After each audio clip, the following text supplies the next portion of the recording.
Fala aí, pessoal, seja bem-vindo a mais um vídeo aqui no canal. Vamos acompanhar as últimas notícias do São Paulo e vamos ver a provável escalação do tricolor para o jogo de hoje em casa contra o Mirassol pelo Campeonato Brasileiro. Então, sem mais enrolação, vamos pro vídeo. Bom, São Paulo Futebol Clube tem problemas financeiros, né? A gente sabe disso, tá com uma questão de cinto apertado, tem algumas situações para resolver, Juan Tressol de pagar o Sassuolo para retomar a conversa para você depois tentar o reempréstimo para pagar só no ano que vem. Tem a questão também do Alan Franco para você quitar dívidas com os empresários para, enfim, poder renovar o contrato, um modelo novo de contrato aí que o São Paulo quer propor para o Alan Franco. Então, para isso e para dar um desafogo ali na questão financeira, fluxo de caixa, o que acontece? O São Paulo bate o martelo e vai vender um ou dois jogadores. E para isso já tem ali mapeado alguns atletas que poderão sair. Pablo Maia, como a gente informou aqui, renova o seu contrato até 2029 e é um jogador que pode sair, mas como ele está voltando de lesão, fica com o mercado um pouco mais restrito. Fica mais aberto para Alves, né? O Alves, que tem ali o interesse do CSKA Moscou, que está reformulando o time, que está investindo mais. Pode chegar uma proposta de 10 de euros com um bônus de 12, chegando 12 a 15. Então, se chegar uma proposta nesses moldes, provavelmente São Paulo vai topar fazer negócio com o Alves. E outro jogador que também pode receber propostas, e os empresários devem trazer algo de fora, é o Bobadilla. O Bobadilla que não vem jogando no São Paulo, é bem verdade, mas é um atleta que, aos olhos do mercado europeu, e aí eu não estou falando do mercado top 1 da Europa, né? Seria uma segunda prateleira do mercado europeu. Eles olham diferente porque ele é um titular da seleção paraguaia, uma seleção que está muito bem nas eliminatórias. Então o Bobadilla é um jogador que tem esse potencial também de receber propostas, fora o fato desses jogadores que estão emprestados aí, que o São Paulo pode fazer negócio. Por exemplo, um jogador que o São Paulo está de olho é o Nestor, mas aí seria só ao final do empréstimo com o Bahia. O São Paulo tenta aí já para essa temporada, para esse balanço de 2025, colocar essa venda do Nestor para você ter um desafogo na questão das contas. Então o São Paulo está ali trabalhando e nessa janela do meio de ano deve ser uma ou duas vendas para que o São Paulo tenha esse respiro financeiro. Isso já está batido o martelo, certo? São Paulo e Mirassol, Arnaldo. Talvez seja até mais fácil a gente começar pelas contusões, desfalques e tudo mais. São Paulo ganhou mais um desfalque, né, para esse jogo, que é o Juan, zagueiro, com dores no joelho. Ele já não tinha jogado contra o Grêmio pelo mesmo motivo, jogou contra o Náutico e tá fora do jogo, então ele fica... Deixa eu pegar a relação, que é o nono contundido, nona contusão. Né? Rapaz... Agora, em relação a ele, um detalhe a mais, né? Tem outras coisas rolando, né? Tem a questão do Sassuolo, São Paulo atrasou a parcela de pagamento, tá acabando o empréstimo, São Paulo com dificuldade de manter, quer manter, mas não tem dinheiro. E ele, eu acho, empresário, clube e tal, estão também ligados que daqui a pouco o cara estoura o limite de jogos do Brasileirão. Exatamente. Aí ele não pode ir para outro clube. E aí o empresário chega, ou você compra o cara, ou você não me ferra o cara. Ou você sente dor no joelho. Exato, né? Eu não tô... Sim, eu entendo o que você está falando, mas... Eu não estou ligando diretamente uma coisa a outra, mas essa situação ela vai começar a se tornar presente. Na Copa do Brasil. Copa do Brasil não importa. Até terça-feira é o jogo do Talleres, Libertadores. Ele não queimaria jogos, né, se atuar pela Copa do Brasil, Libertadores, enfim. Bom, Arnaldo, além de machucados, tem um outro desfalque também que eu acho importante. Não é um jogador, mas eu acho muito importante, que é o Zubeldia. Pegou 2 jogos de suspensão. Parece que é uma regra agora, pegar 2 jogos. Expulsa o Tum, pega 2. Pegou 2, não estará no banco o Zubeldia. Vou até explicar, né? Ele pegou não 2 jogos... Ele ainda vai desfalcar o São Paulo depois dessa partida contra o Mirassol, diante do Bahia no próximo domingo, em Salvador. Na verdade, ele pega 2 jogos pela expulsão contra o Atlético, do Ramon Abate Abel, que ele invade o campo revoltado, que o Abate Abel não expulsou o Lianco naquele jogo. Abate Abel. Então ele pega 2 jogos, já cumpriu um contra o Cruzeiro, cumpriria mais um. O problema é que ele tomou o 3º cartão amarelo também no jogo contra o Grêmio, naquela questão do VAR, aquele VAR polêmico, vai, volta, fica 2 horas e tal. Então ele já cumpriria a automática e cumpre mais um jogo. É mais ou menos a situação do Abel Ferreira, né? Curiosamente, os caras... O Abel Ferreira pegou suspensão contra o Bragantino e contra o Flamengo, né? Seguidos. E o Zubeldia... Para dizer que eu não passo a mão na cabeça, todo mundo passa a mão na cabeça, eu odeio isso. Eu acho isso uma... a falta que ele faz... A falta que ele faz na beira do campo, ela é maior que a do Abel. Eu acho que isso é uma coisa que o Zubeldia tem que resolver, não é possível, que ele faz um ano aí, precisa que se acostumar, os árbitros são assim, expulsam mesmo, ele reclama pra caramba, invade campo, ele tomou o cartão lá no jogo da Copa do Brasil porque invadiu o campo pra comemorar, né? No colo do Luciano. Né? E aí tomou o cartão. Tem situações, né? Tem mata-mata, não dá. Não dá. E assim, ele fala, né, nas entrevistas que ele deu recentemente, acho que foi inclusive pro André Hernan, a última, né? Que ele tem lá um tipo de um conselheiro de arbitragem, um argentino, um cara que atualiza e dá toques. Só que assim, uma coisa é o comportamento, pelo fato até do cara ser argentino, o comportamento em jogos sul-americanos. Na Libertadores tá ok, o Zubeldia não tá suspenso, não tem acúmulo de cartão, é outra culpa técnica, é outra coisa. Agora no Brasil é assim que funciona, e ele já tá marcado e tudo mais, né? Dito isso, qual deve ser o time, hein? Pois é, não tem muita opção, né? Perdeu o Juan, mas não ganhou ninguém, né? Não ganhou nem o Luca, o menino. Então não tem atacante pelo lado, só o Ferreirão. Eu imagino, Tironi, que por exclusão ele repita o time contra o Náutico, se tiver em condição. O jogo foi terça, né? Quarta, quinta, sexta, sábado, 4 dias, tá? É tampar embaixo, porque na verdade eu imagino, inclusive com o Oscar como volante. Eu imagino, porque não tem muita opção. O meu motivo também, imagino que possa ser isso.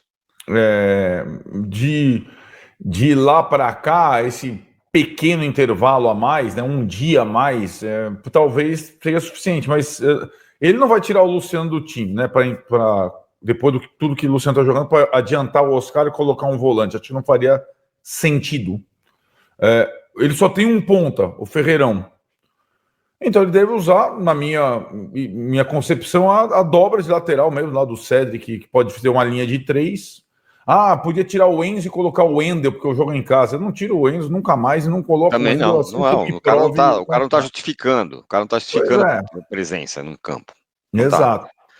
Agora, se você pegar os 2 jogos, o combo dos 2 jogos, esse e o de terça, esse é mais importante, né? Eu acho. Porque o de terça, o empate é suficiente. Contra o Talheres, você tá falando, né?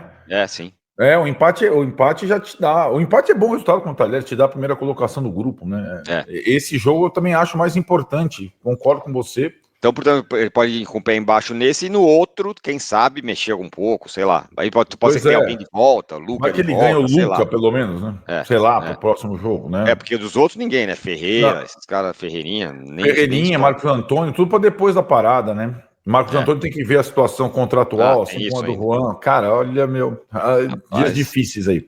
Expectativa de que vá gente no jogo? Vai muita gente? A expectativa de pior público do São Paulo no ano. Inclusive na terça, mais ainda, talvez, porque no preço da Libertadores é ainda mais caro. O São Paulo não faz promoção para o Mirassol e o da Libertadores é mais caro que o brasileiro. Fim do mês, tinham sido vendidos na sexta de manhã só 17 mil. Nossa. Né? Vai ser um negócio hostil, vai ser mais difícil para entrar por causa do reconhecimento facial pela primeira vez. Se bater 25, São Paulo, eu acho que menos de 30 eu já acho decepção. Eu acho que se bater 25, já acho que seria uma marca razoável para quem vendeu 17 até sexta. É fogo isso, eu fico maluco com essas coisas. O Mirassol vem de 2 jogos bons, né? O Mirassol ganhou do Corinthians de virada e empatou com o Inter em Porto Alegre, os 2 últimos jogos. Tem 2 jogo vale a colocação, né? O São Paulo está exatamente 1 ponto acima. Exato. O Yuri Castilho, que é centroavante do time, é um titular, é um centroavante forte, bom. Ele foi aquele cara que peitou o Memphis depois da cavadinha lá em Mirassol e tal. Sim. E aí, o Curitiba fez uma proposta, tem essa coisa do limite de jogos, do Yuri Castilho, entendeu? E aí ele tá, não sei o que lá, e ele tá fora do jogo e se manifestou revoltado na rede social, não por vontade dele, falou que tiraram ele do jogo. E o Rafa Silva, que poderia ser uma opção, nasceu, o filho dele tá fora. Mas o resto, tá todo mundo à disposição, um time que joga uma vez por semana só, né? E o técnico é o Rafael Guanais, que é uma surpresa, tá indo bem. E o principal jogador, digamos assim, é o King Naldo Reinaldo, que a torcida do São Paulo conhece tão bem, né? Vou passar para vocês uma possível escalação do técnico Luiz Subeldia, que vai ter que, de novo, aí, mexer bastante as peças para conseguir ter 11 jogadores à disposição. Muito provavelmente, então, deve ser Rafael, Cédric, Ferrarese, Arboleda, Alan Franco e Enzo Dias, Alisson, Oscar, Luciano e Lucas Ferreira, e na frente o André Silva. Lembrando que o Cédric também pode funcionar ali como um pouco mais avançado e o Ferrarese atuando na lateral direita. E aí, Alex? Olha, Paulo Sérgio. Esse time do São Paulo é um time que tem problemas, tem desfalques importantes. A ausência do Juan, que hoje tem sido o melhor zagueiro do São Paulo, pode ser sentida. Mas é favorito contra o Mirassol. Então, isso que eu ia falar. O Marcos Antônio também faz falta, vem jogando muito bem. Mas mesmo assim, com esse time que a Marina nos passou, o São Paulo, jogando em casa, ele é favorito contra o Mirassol. Porém, não significa que o favoritismo é certeza de vitória, porque o Mirassol vem fazendo uma boa campanha, tem um ponto a menos só do que o São Paulo na classificação geral. O Mirassol surpreende para aqueles que pensavam que o Mirassol seria rebaixado no primeiro turno. Quem está fazendo isso é o Sport e quase o Santos, mas o Mirassol está no meio da tabela, brigando de igual para igual com vários times, surpreendendo a vários times, empatou com o Inter no Beira-Rio e pega o São Paulo no Morumbi. E você mencionando sobre tabela, o 17º colocado está com 9 pontos, Sim. Que é o Grêmio. Sim. O Grêmio ganha e esses dois times, Mirassol e São Paulo, o resultado negativo é ruim para os dois. Até se empatar é ruim para os dois na matemática. Os dois. Então é um jogo que precisa somar e somar vitória. Principalmente o São Paulo que vitória. joga em casa. Então o São Paulo jogando em casa, com certeza tem a vantagem, mas, mais uma vez, o Mirassol tem uma boa equipe, jogadores experientes e que jogam bem contra times grandes. E tem jogado bem, exatamente, tem jogado bem. E eu não sou daqueles que, por exemplo, se fosse fazer um palpitômetro aqui de brincadeira, São Paulo e Mirassol, eu não meteria 3-0 São Paulo, não. Se ganhar é por um gol de diferença e olha lá que se não vai empatar esse jogo. Então vamos comentar sobre essas últimas notícias do São Paulo. E o Tricolor vai entrar em campo hoje jogando em casa contra o Mirassol pelo Campeonato Brasileiro. O zagueiro Juan sentiu dores no joelho direito e está fora do jogo. Ele se junta ao volante Marcos Antônio, que não se recuperou e também está fora. O Ferreirinha, o Lucas Moura, o Caleri também segue fora, né, galera? Então a provável escalação do Tricolor para o jogo de hoje deve ter Rafael, Ferrarese, Arboleda, Alan Franco e Enzo Dias, Alisson e Oscar, Luciano e Lucas Ferreira, Cédric e André Silva. E mesmo muito desfalcado, o Tricolor tem que tentar ganhar os 3 pontos hoje, até porque joga em casa e resta 3 jogos pelo Campeonato Brasileiro antes da parada para o Mundial de Clubes. Hoje contra o Mirassol, depois fora de casa contra o Bahia e em casa contra o Vasco da Gama. Então tem que tentar somar o máximo de pontos possíveis, porque depois da parada, do Mundial de Clubes vai ter jogos mais difíceis. Fora de casa contra o Flamengo, fora de casa contra o Bragantino, em casa contra o Corinthians e fora de casa contra o Juventude. Então tem que tentar ir para o jogo hoje, pessoal, e vencer. E agora vamos ver como está, a classificação do Campeonato Brasileiro no momento. O Palmeiras aparece em primeiro com 22 pontos. Em segundo aparece o Flamengo com 18. Em terceiro, Cruzeiro. Em quarto, Bragantino, esses com 17 pontos. Em quinto aparece o Ceará. Em sexto, Bahia, esses com 15 pontos. Em sétimo aparece o Fluminense com 14. Em oitavo está o Corinthians. Em nono, o Atlético Mineiro, esses com 13 pontos. Em décimo, Botafogo. Em 11º, São Paulo, esses com 12 pontos. o São Paulo tem muito empate, né, pessoal, no campeonato. E já na 12ª posição aparece o Mirassol com 11 pontos, o adversário do São Paulo hoje. Em 13º, o Vasco da Gama. Em 14º, o Fortaleza. Em 15º, o Internacional, esses com 10 pontos. Em 16º, aparece o Vitória, com 9 pontos. E abrindo a zona de rebaixamento, o Grêmio com 9 pontos, apenas 3 pontos atrás do São Paulo. Em 18º, o Juventude com 8. Em 19º, o Santos. E na última colocação, o Sport, o mesmo Sport que o São Paulo não conseguiu vencer jogando em casa. Então, quando eu vejo alguns comentaristas falando que o elenco do São Paulo é muito fraco, é curto, que não sei o quê, mas a gente vê o Bragantino em 4º, o Ceará em 5º, o Fluminense em 7º. Então, será que esses times têm mais elenco que o São Paulo?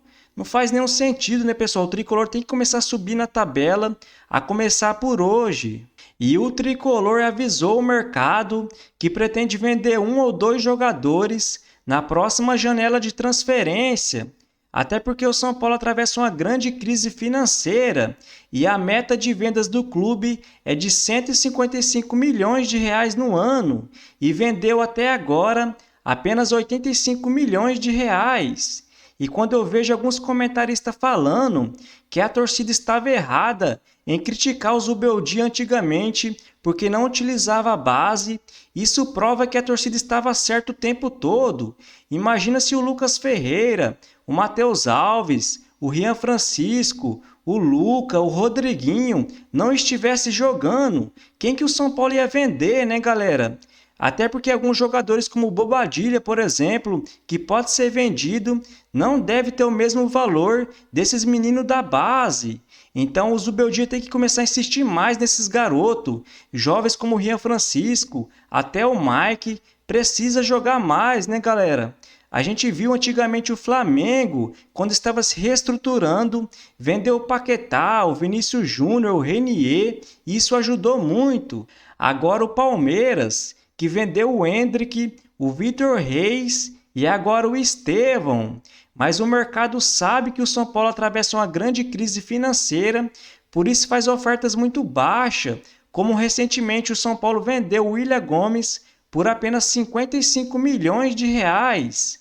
Mas isso deve mudar nos próximos anos, até porque o São Paulo está muito perto de fechar uma parceria com o Evangelos Marinax, que deve investir na base do São Paulo mais de 600 milhões de reais. E o Tricolor vai ter a melhor base do Brasil nos próximos anos. Assim, o São Paulo começando a quitar suas dívidas, vai poder segurar mais esses jogadores, né, galera, por mais tempo e assim valorizar eles mais. Então, se você curtiu o vídeo, deixa o seu like, se inscreva no canal e até a próxima!